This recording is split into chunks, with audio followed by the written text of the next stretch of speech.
Hello, my Built for 1000 Nation. How's everyone doing today? Hopefully, everyone's having a great day. If not, I hope it gets better from here. All right, we are back with another Coffeehouse Crime, and this one is titled The Killer That Made a Deal with a Demon. The case of Danyal Hussein. I'm not good with names. It happens. I'm not that person. I'm not good with names. All right. I'm actually excited for this one. It sounded intriguing, which kind of terrifies me at the same time because anytime I've thought something's going to be intriguing, I've been quite traumatized after watching it.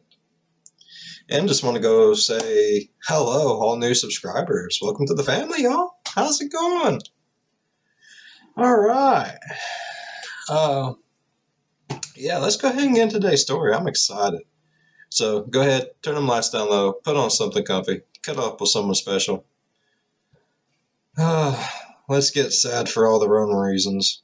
That's how it goes with Coffeehouse Crime every freaking time. I end up feeling bad for the person I ain't supposed to feel bad for, and then I feel worse for the people that I am supposed to feel bad for, and then I'm just an emotional train wreck afterwards. So let's go ahead and start that journey. He willingly made a deal with the demon, pledging to murder innocent women in exchange for a reward. But what exactly were the details? Yep, alrighty, I'm done. The man said less than 20 words, and I don't want to finish it. So, why? Oh.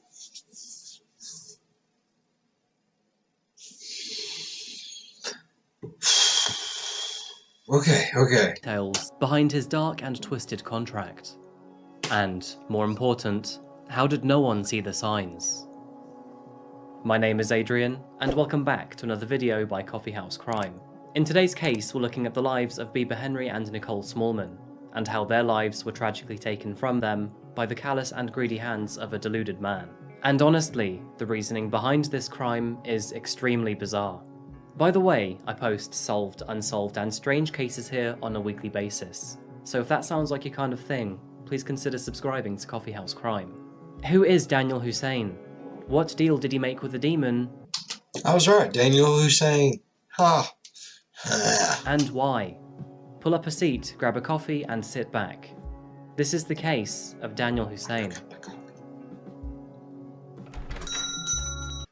I forgot my coffee. We've gone too far. We can't turn back now.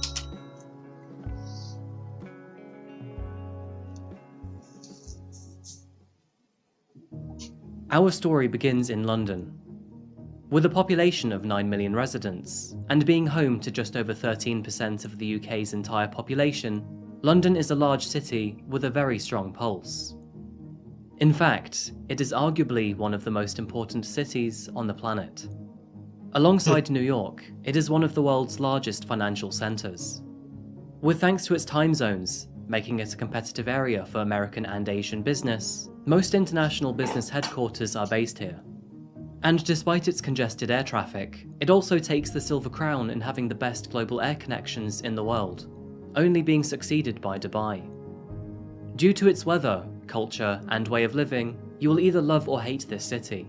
But there is no denying its success in bringing in over 30 million tourists every year. I'm telling you, if for some reason YouTube just stops being a thing altogether, he would make the best travel agent freaking ever. No lie. Travelling to the northwestern suburb of Wembley, most notably known for Wembley Stadium, which can hold up to 90,000 people in any given football match. And it is here in Wembley lived 46-year-old Bieber Henry.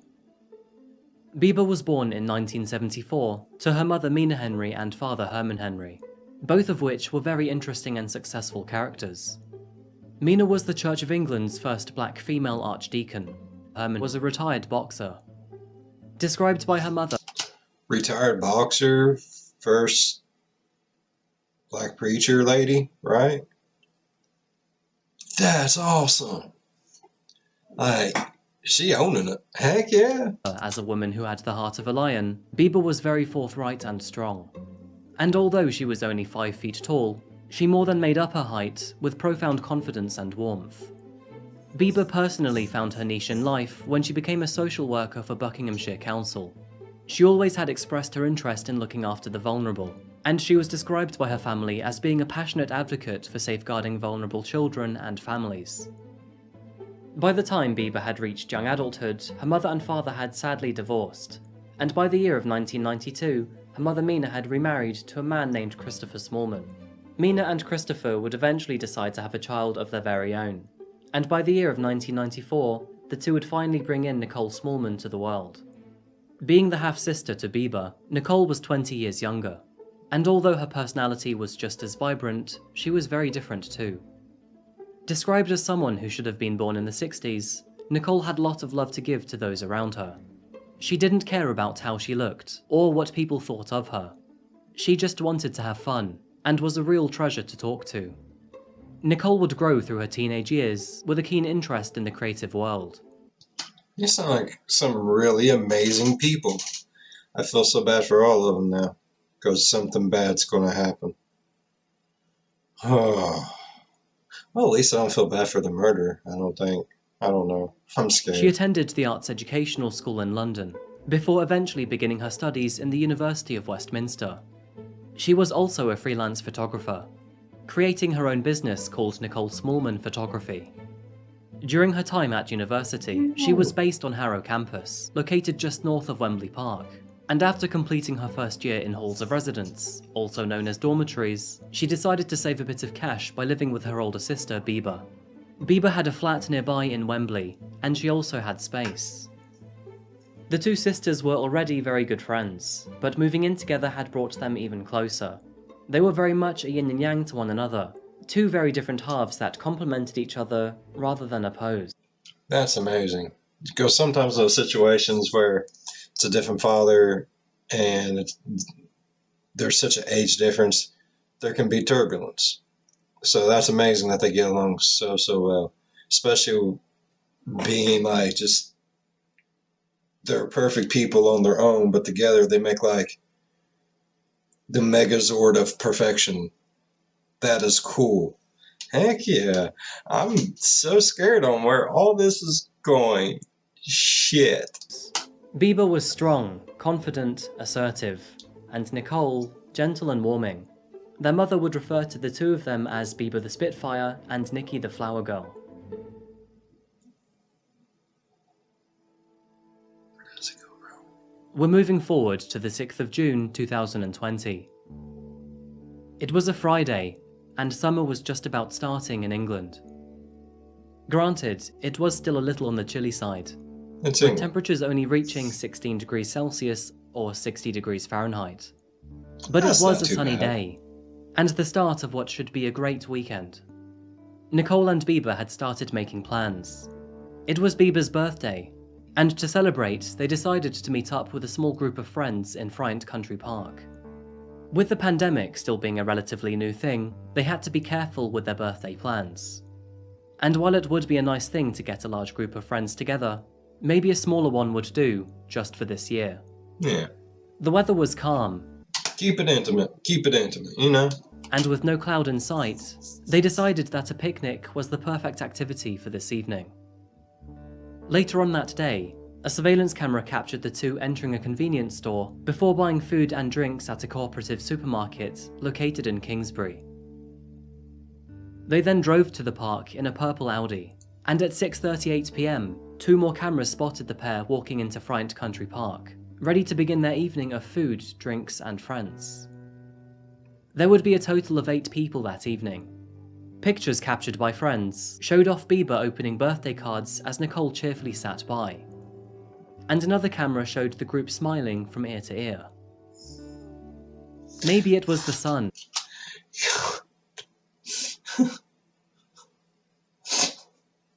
Is this gonna go so bad? I am so emotionally attached to these people now. And my heart's gonna get ripped out.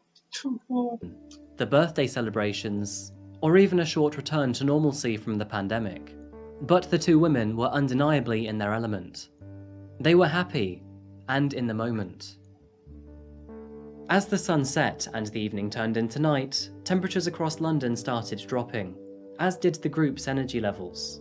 Friends started leaving the park at different intervals throughout that evening, and it was around midnight that the final group of friends made their way home, including Nicole's boyfriend, Adam. However, Nicole and Bieber were not quite done yet. They decided to hang back a while longer to dance in the dark with fairy lights, and clean up the picnic and its supplies. Adam texted Nicole later on to ask how it was going. She texted her boyfriend back with, "I'm dancing in a field." And after placing their phone down on a tripod, the sisters began to swing chains of fairy lights into the night sky. Nicole held the back while Bieber danced away. But after this text message and this photograph, Nicole and Bieber would fall silent.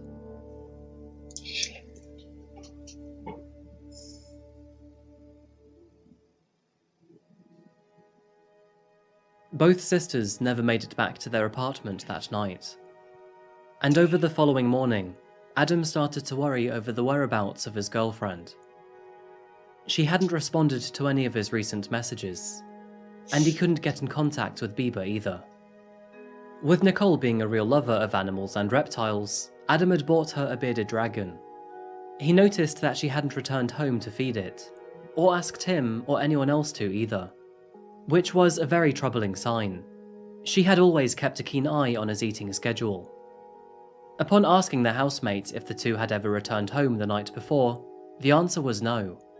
And when he tried to trace Nicole's mobile phone using Find My Friends, nothing came up either. He phoned anyone he thought could know their whereabouts, but no positive leads came through. It seemed as if the two women had simply just vanished. As far as Adam was concerned, this was a really, really bad sign.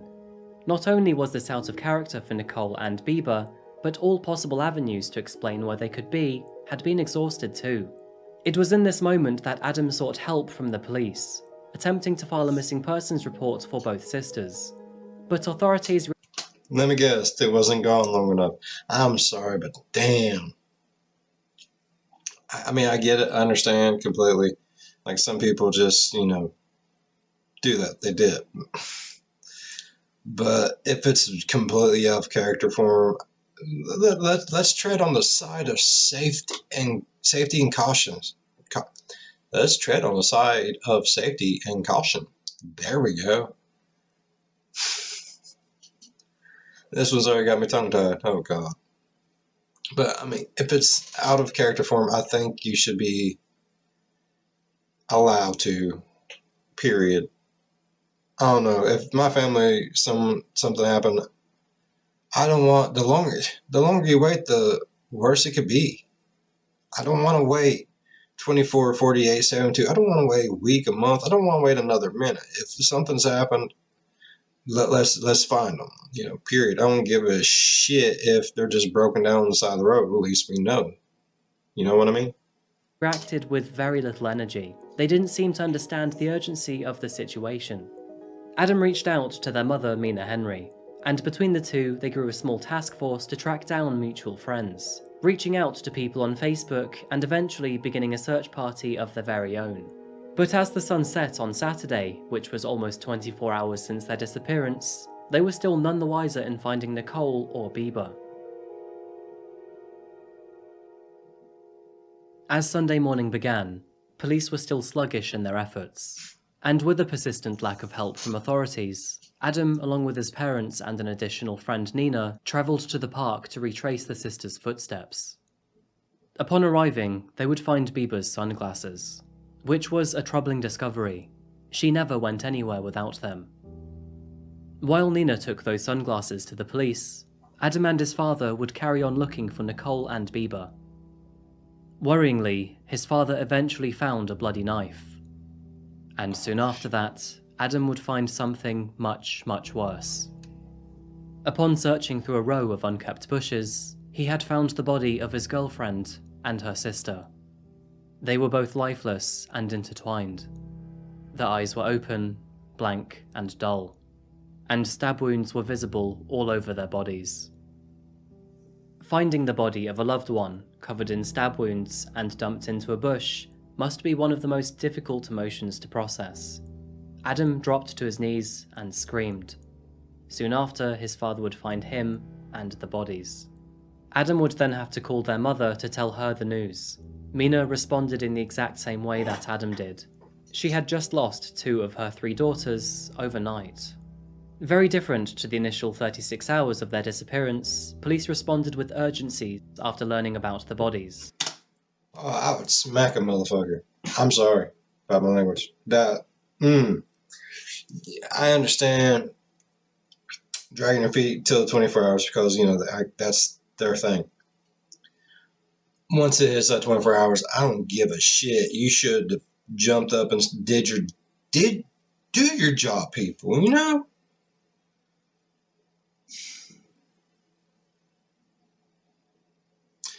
If there's any officers of the law that watch this channel, I am sure you guys do your jobs to the best of your abilities. Don't get me wrong. And I know there's things that you guys have to do. So don't take me the wrong way when I say this, but there's the select few out there, just like in every other situation in life, a few bad eggs makes the whole egg carton smell like ass. I'm sorry, after 24 hours, they should have went out in force, looking, period, hands down. I mean, more likely they would have still been dead, but these poor people needed help finding their dead loved ones. Do your job. And now that they're dead, okay, that's a horse of a different color right there. Okay, let's do this shit. They reached the park shortly after 1 PM, where they then secured the perimeter and started searching for evidence. Not that this would make any difference. The world had already lost Bieber Henry and Nicole Smallman, and the one to find their bodies would be Nicole's own boyfriend. As the long road of grief began for family and friends, officers would find a blood-stained cushion, the same one taken in a picture at the picnic only 2 days before. Now gruesome evidence to a crime scene. They would also find a bag with their picnic blankets. And at the bottom of a pond, a mobile phone and bank cards that belonged to Bieber.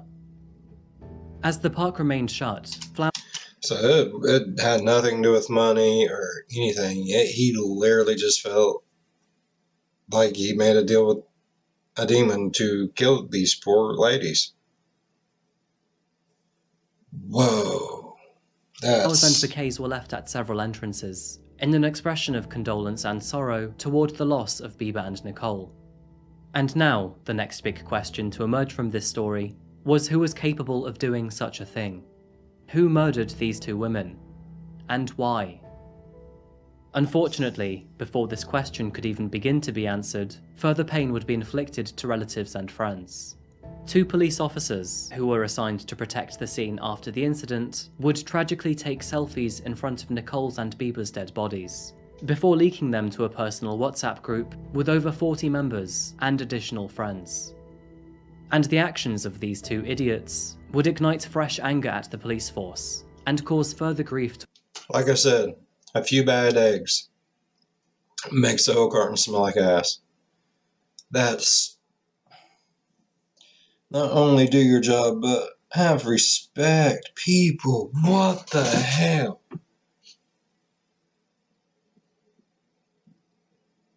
Oh, I gotta take a selfie with this dead body. No, you don't. What? Okay, I'm laughing because I literally just like, you ever think of something and you just see it so vividly in your head, like, I don't know, I just thought of it and I just see him like, hey man, got my gun. That's so why? Have respect. That is someone's mother, daughter, sister, brother, whatever. That is son. Now, in this case, it's, daughter and sister, but in other cases, it's someone's family member. It's someone's loved one. Do your damn job. Do it right. Have some respect. Don't take a freaking selfie. To a family who were already experiencing the most difficult time of their lives. PC Dennis Jaffa and PC Jamie Lewis were suspended immediately. They didn't need to just be suspended. They needed to be fired and then like handcuffed to a pole so everyone in the family could just pimp slap them right across the face. That's just my thoughts. As the dust began to settle, both forensics and detectives were hard at work trying to find their suspect.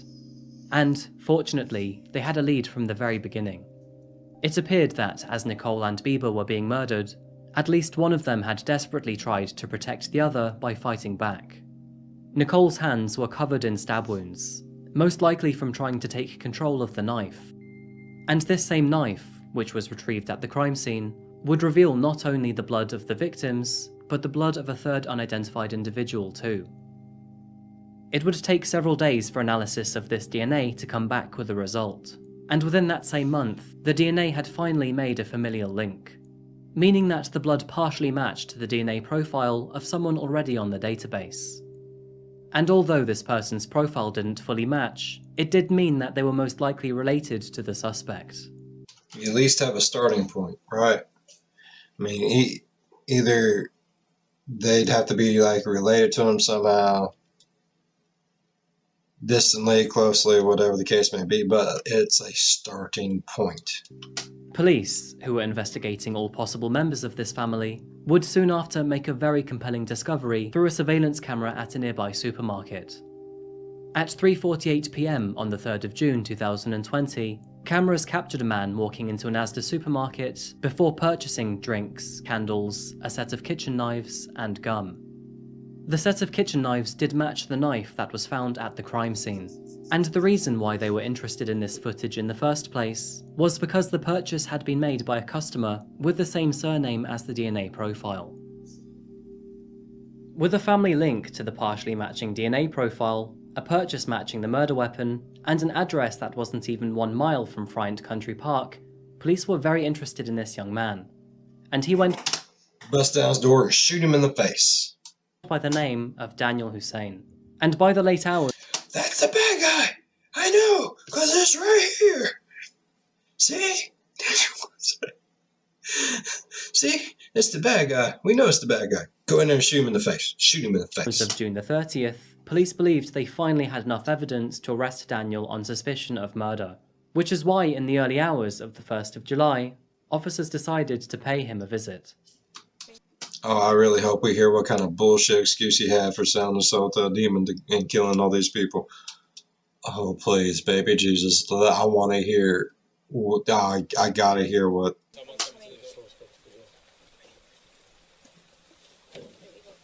That's it.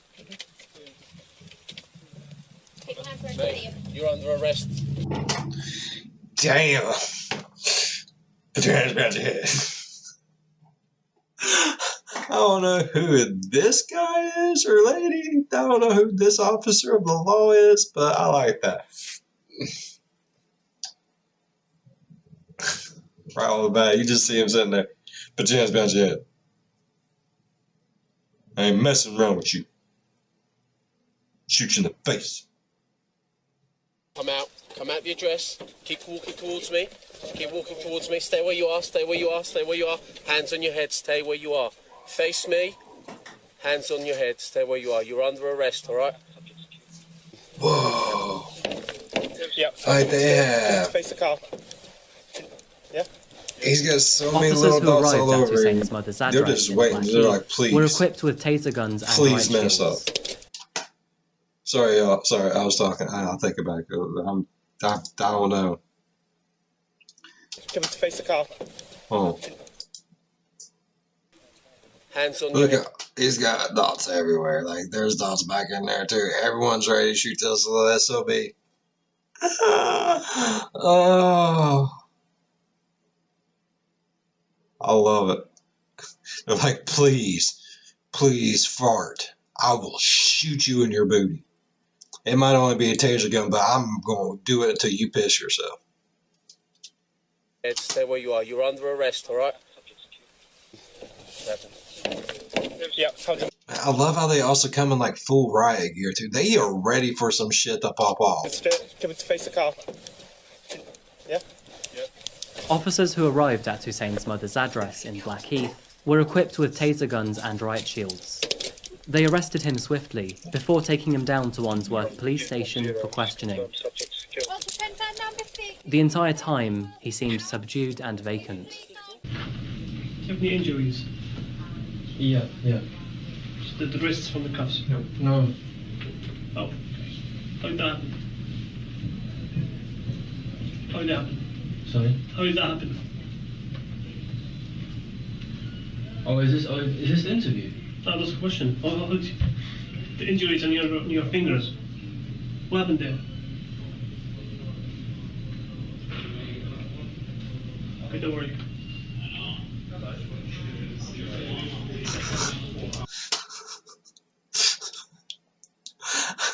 Last time I laughed about someone acting weird in a video while they was being interrogated, I felt really bad afterwards.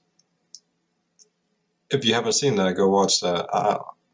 It's called The Most F Up Interrogation, caught on camera. I'll leave a link to it in the description. So I'm going to save my laughter until I know for sure.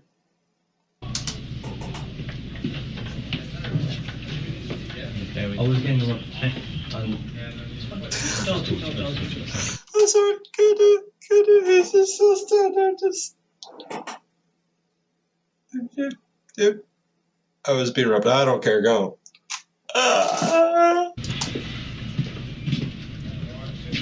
I'm sure that this is the moment Daniel realizes the weight of the situation.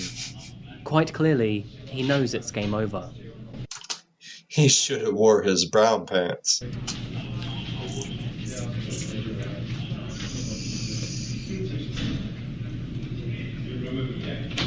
Any medical conditions? Asthma, diabetes, blood pressure, heart conditions, anything like that?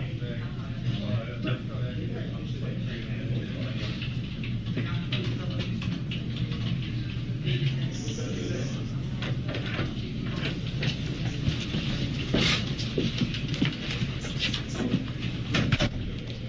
I thought this wasn't an interview.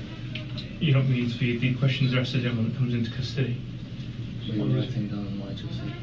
It's alright, just listen to what I thought you were supposed to do an official interview before asking me the actual question. you will be interviewed later. Recording the information. And what this is at the time, it's you just being booked in. Okay. Any mental health issues? Excuse me? Any mental health issues? No. I mean, I get where he's coming from. It's like, hey, this ain't an interview. You don't need to be writing down shit I'm saying. I'm not going to remember what lie I told you now and what lie I'm going to tell you later. Oh, God. This is so much. Have you ever tried to harm yourself? How do you feel right now? Interrogated. I'm really shocked, to be honest. I'm really confused and scared. I don't know what's going on exactly. Following his arrest, officers would seize both his mother's and his father's property, and what they would find would be a mountain of disturbing and incriminating evidence. I'm not even talking about slightly suggestive evidence here. You don't get much more obvious than this. Starting in his mother's home, they would discover satanic symbols over the walls and door of his bedroom. Like, okay, here's the one thing. I like how Mr. Bond puts up here real photo. Is this like really the stuff that is this the stuff that they took and had? Is this stuff that they have taken off of his walls and like actually confiscated from him? Are these like depictions of what was on his walls? I need to know. I need to know. Because quite frankly, looks like several different kind of writing styles. Some of them are quite unique.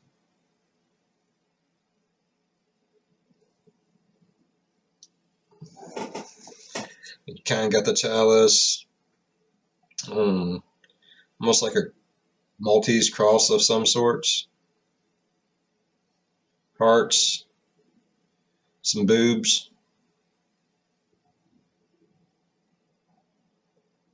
but I mean,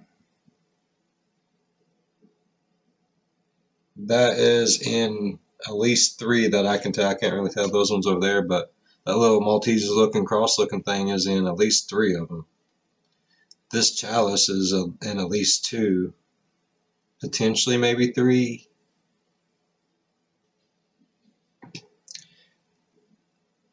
I think they should have marked yes for mental problems.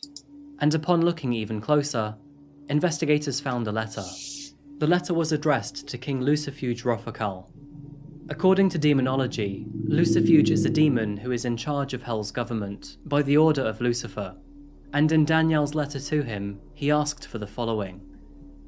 Agreement for the mighty King Lucifuge Rofakal. For you, I will perform a minimum of 6 sacrifices every 6 months, for as long as I am free and physically capable. I will sacrifice only women, build a temple for you, and do everything that I have promised. For me, I will win the Mega Millions super jackpot, and receive fruitful rewards in return for the future sacrifices that I make to you. The rewards could consist of wealth and power.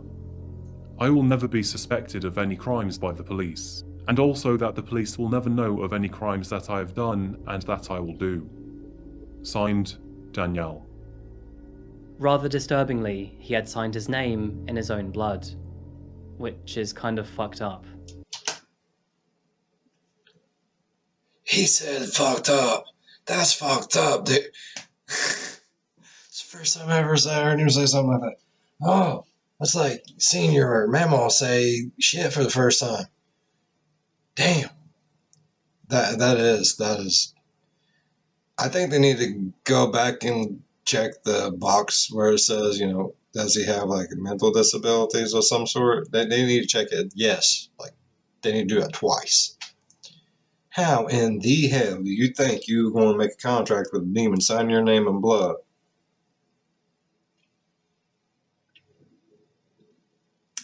That's one fucked up puppy right there. Damn. Investigators would also find 3 lottery tickets in his bedroom, those lottery tickets being purchased just before Bieber and Nicole were murdered. It seemed as if he was very serious about his intentions written in the letter. Additional CCTV footage acquired. He is a derpy looking little shit, ain't he?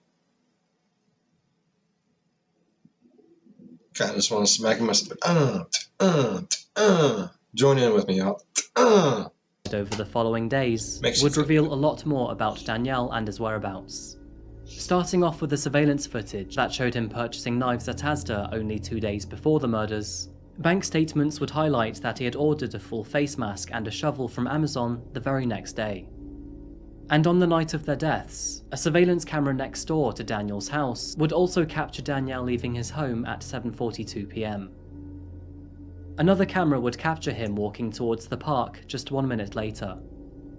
And a further 10 minutes after this, he was also recorded at a bus stop located even closer to the park. Danyal would return to his home several hours later at 3:08 AM, only 2 hours after Nicole and Bieber had been killed. He wasn't wearing any trousers, and appeared to be concealing a bandaged hand in his jumper, perhaps because he had hurt his hand that night. At around 6 PM that very same day, Danyal then attended Northwick Park Hospital, where he requested treatment for cuts to his right hand. When asked how he received those injuries, he told one doctor that he was mugged, and another that he was attacked by a group of boys. Danyal then called his bank on the 16th of June to request for a new card, claiming that he had lost it a few weeks prior and had noticed several unrecognised transactions in his bank statement. However, this lie was unravelled pretty quickly when officers realised that he was using that same card in the footage at Asda. By this stage of the investigation, Danyal's web of lies, deceit and violence were very obvious to investigators. All they had to do now was collect as much evidence as they could and wait for his trial to begin. But as his trial loomed closer, Danyal and his lawyer would change strategies and try to blame his actions on his diagnosis of autistic spectrum disorder, and other details would emerge from the woodwork too. In fact, as investigators started searching into Danyal's history, they would find that he had a very dark and disturbing past. From October 2000. And this is where I'm going to feel bad for the damn killer. And let's just end it here. I don't want to feel bad for him. I want to keep my anger level right where it's at with this fool. You know what I mean? Shit. 2017 through to May 2018, Danyal was actually being monitored by the Prevent Strategy, a department run by the Home Office to monitor individuals at risk from becoming terrorists. He was 15 at the time, and had been caught accessing far-right material on a computer at his secondary school. Danyal was also a keen watcher of a YouTuber named Coetting, a member of the Satanic Order of Nine Angles, who had also been previously convicted on charges of drugs and weapon offences. Disappointingly, Coetting's videos and website included instructions for ritualistic murder, and those instructions were very resemblant of Danyal's own actions. It seemed as if he had taken direct influence from this man. Danyal was also active on a satanic forum where he claimed to be a psychic vampire, and asked for advice about demonic pacts. It is worth mentioning that the vast majority The psychic vampire. Oh shit. of Satanists are not violent, but it is possible to find violent minorities like Danyal Hussein, Coetting, and Pazuzu Algarad. We just watched Pazuzu. Shit. Nevertheless, the consequences to Danyal's actions would be profound, not only to the family and friends of Bieber and Nicole, but to everyone else watching among the discourse. Autopsy results would eventually confirm that both women had died from stab wounds. It is likely that Bieber died first. She was taken by surprise in the incident, and never had a chance to fight her killer. Nicole, on the other hand, gallantly fought back to save her sister and herself. But unfortunately, she was overpowered, and she herself suffered over 40 stab wounds before finding her own death. Only moments before this, Nicole and Bieber had taken this selfie at 1:13 AM. Investigators believe that this image was taken exactly at the time that Danyal was approaching them. Their attention likely focused on him himself. Following his arrest, where he was charged with 2 counts of murder, Danyal pleaded not guilty at the Old Bailey on the 11th of March 2021. His trial would begin on the 9th of June that same year, before being convicted of both murders on the 6th of July. With the English law, which doesn't allow a judge to impose a full life tariff on an individual below the age of 21 years, Danyal was given a life sentence with a minimum of 37 years in prison, where he may then be reconsidered for release, which means that he may be back on the streets in the year 2057. There would be other consequences for those outlying offenders too. Following independent reviews of his online content, Coetting was eventually banned from Facebook, Instagram, and YouTube for his violent content that influenced Danyal to kill these innocent women. And the police officers who were found to have taken selfies of Nicole's and Bieber's dead bodies have since pleaded guilty to misconduct, admitting that they had taken a total of 6 pictures, before referring to them as, quote, 2 dead birds in a group chat. Mina Smallman, who refers to PC Dennis Jaffa and PC Jamie Lewis as Despicable 1 and Despicable 2, has since called for action, demanding that the Metropolitan Police drill down and get rid of the rot once and for all. This is an unbelievable day for us, but it's the first, and there are 2 more battles to go. But today we remember our girls as the wonderful, strong women they were. And we hope that some good will come out of this horrible story. Thank you. Dennis and Jamie will be sentenced at a later date.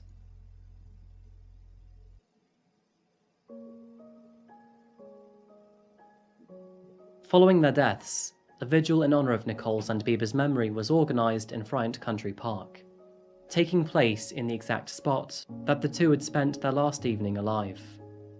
Candles were lit as loved ones recalled memories and expressed the effects that their absence had had on their lives. Learning about this case, it's clear to see that Bieber and Nicole were 2 young women with very nurturing personalities. Even through their occupations, they had a lot of care and creativity to give back to the world. It's a tragedy that they met their deaths by doing something they loved, spending time with friends, sharing food and drinks in a park underneath a sunset. They were living in the moment, and celebrating life itself in each other's company. With dark irony, their way of living matched the quote that was on their cushion. Life isn't about waiting for the storm to pass. It's about learning to dance in the rain. Yeah, I like that. With Danyal's written agreement to a demon, it seems as if his real intention was to kill 6 women every 6 months. And with that said, it's very fortunate that he was caught so quickly. London could have otherwise seen more death and more tragedy, even a serial killer. And although investigators did do a good job in catching him quickly, it's inexcusable how long they'd taken to kickstart investigations over their disappearance. Yeah. I'll be watching this case closely in the future. I hope that these 2 bozos get the punishment that they deserve.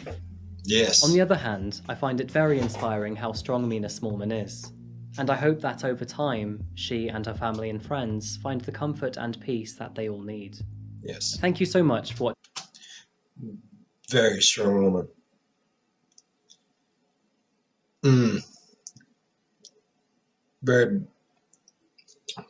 It's very big of her, because honestly, I would have been bad-mouthing. She was still quite respectful.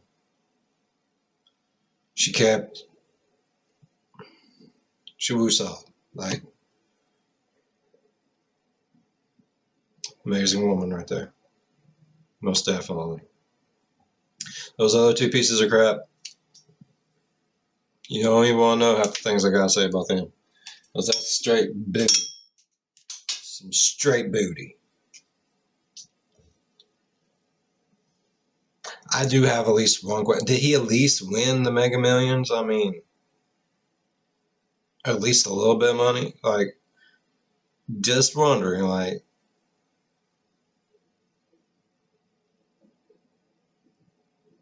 I'd probably shit myself that he would come on there and be like, all right, he didn't win the Mega Millions, but he did win so much. And I'd be like, it's real? That's still so messed up. 2 lives taken because some derpy little shit thinks he's gonna make a pact with Lucy Ferrer, whatever the hell.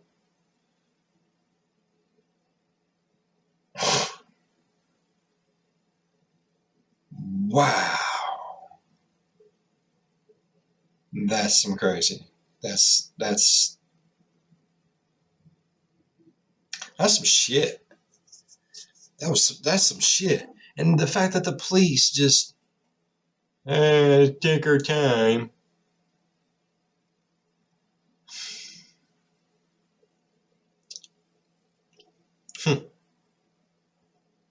All right. I really enjoyed that one though. Like, I didn't feel too bad for the murder. Woo.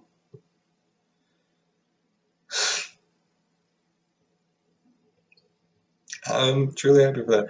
I figured it was going to be bad though, because it was way too damn sweet. I love how he gets you so immersed into the story that, like, you feel that emotional about it. That's the one main reason why I love watching Coffeehouse Crime. Like, he immerses you into it, and you feel the pain, the sorrow, the moments. And, you just want to smack people sometimes, too. Like that derpy little motherfucker. Like, I want to smack him. Not him, the other one. He said a cursey word, though. He said the F-bomb, y'all. I say the F-bomb a lot. But it is what it is. This is like, I remember first time I ever seen my mama say shit. My jaw hit the floor. I was like, know what I mean?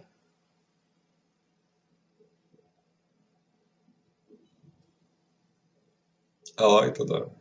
Alright, if you all enjoyed today's video as much as I enjoyed today's video, please leave a thumbs up. If you're a fan of the spooky, scary, strange, deranged things that just make you want to cry ever so tenderly into your pillow, like he does to me all the time, think about subscribing. That's what we do. As always, be good to one another. I'll see you in the next one. Bye-bye. Those police deserve all kinds of... Oh... I would have flipped shit. I would find where they live and bitch slap them every day. I would.